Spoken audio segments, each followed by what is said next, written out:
Dear viewers, in this video lecture, we are going to discuss about Introduction to 8051 Assembly Language Programming.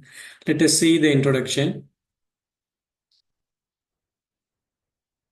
The assembly language is a low-level language programming, and it is used to write the code in terms of mnemonics. Even though there are many high-level languages are there currently in demand, but the assembly language programming is too popularly used in many applications.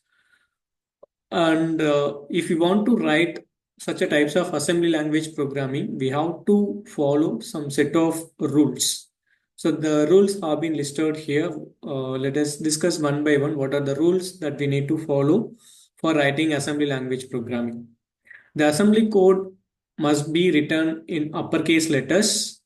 The labels must be followed by a colon. All symbols and labels must begin with a letter. All comments are typed in lowercase, and last line of the program must be the end directive. And this such a type of assembly language program will execute by the assembler, and that how the assembler is execute the program is given in this diagram. So initially we are giving the source code, that is assembly code, as an input to the assembler. Assembler process the source code, that is assembly code, and the output produced by the assembler is objective code. The objective code, it means that object code will be in the form of zeros and ones. So we conclude that the assembler will take a input as assembly code and it produce the output as object code. The process of assembly language programming is given in this diagram. In this case, the source file is given to the assembler. The file format for the source file is .asm. The assembler process the source file and it produce the object file. It's in the form of zeros and ones. The output of assembler, that is the object file, is given to the input to linker, and linker process the object file and it produce the output file called executable file. This is the general process for assembly language programming. And in this case, general mnemonics is given. General format for mnemonic is given. So we know very well and recently also discussed that the assembly language programs will be written in the form of mnemonic. So the assembly language mnemonics are in the form of opcode and operands such as move, add, jump. These are all actually we are called as mnemonic, and the operands are given in the above table. So here in this give example, move is an opcode, A and B are operands. And next, let us discuss about few elements of an assembly language program that helps you to write the assembly language program. There are main three important elements are given here: assembler directives, instruction set, and addressing mode. In this video lecture, we'll discuss only assembler directives. Let us see what are the assembler directives are used.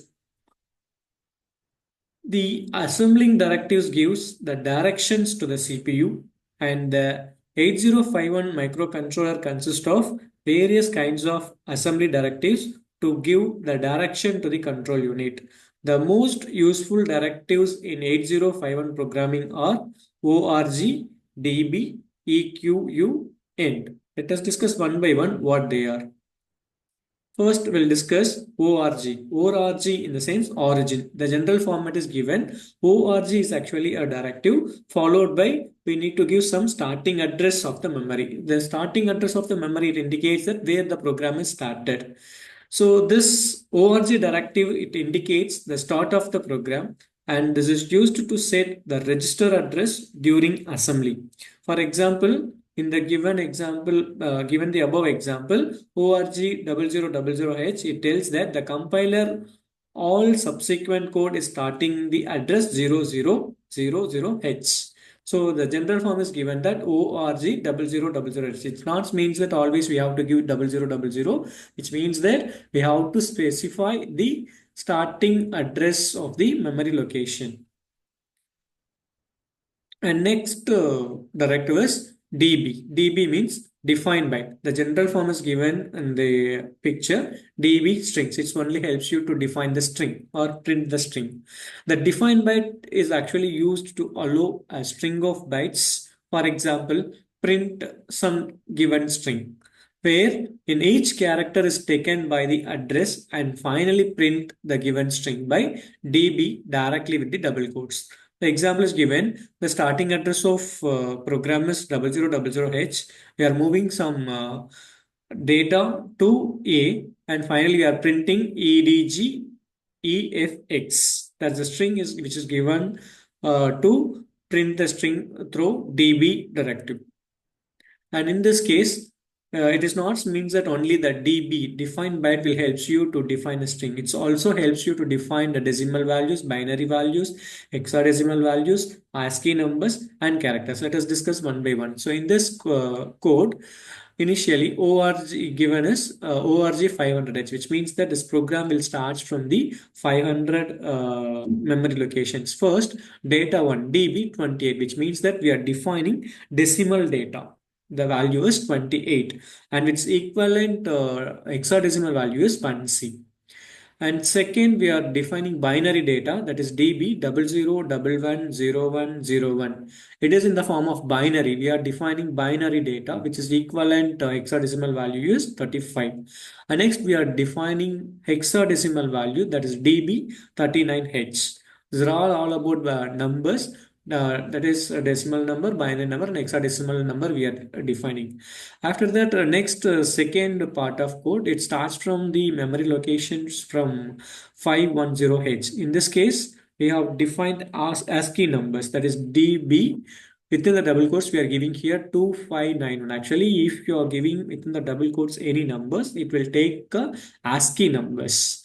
And next, we are defining another memory location, that is ORG 518H. So here we are directly given the string, define the string, define byte. Within the double quotes, we are giving here, my name is Joe. It's taken as characters, that is like string.